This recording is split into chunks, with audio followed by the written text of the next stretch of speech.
l'ONG ADHD a élaboré des critères d'évaluation sur le foncier. Et cela est nécessaire pour qu'on puisse prendre en compte les femmes dans l'accès à la terre.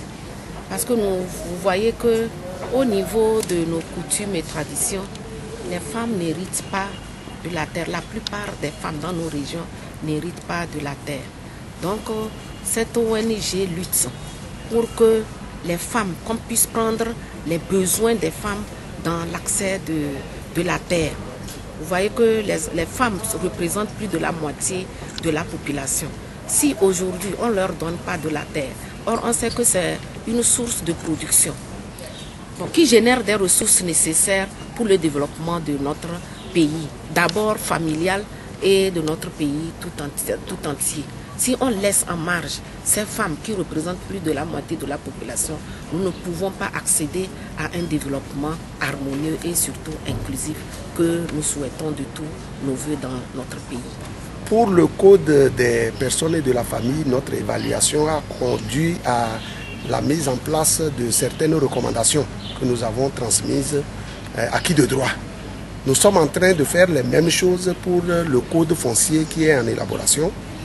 Et nous disons que c'est vraiment un décalage entre les textes au niveau national qui sont conformes aux lois nationales que le Togo a signées. Mais lorsque nous rentrons sur le terrain, nous voyons que les populations à la base sont déconnectées. Ils ne sont pas au courant de ces textes, ils ne savent pas. Donc nous recommandons surtout la sensibilisation pour apporter l'information à ces populations à la base afin que nos coutumes changent pour que nous soyons à la page de nos textes au niveau national. Les obstacles pour l'accès des femmes à la terre, c'est la coutume, la tradition.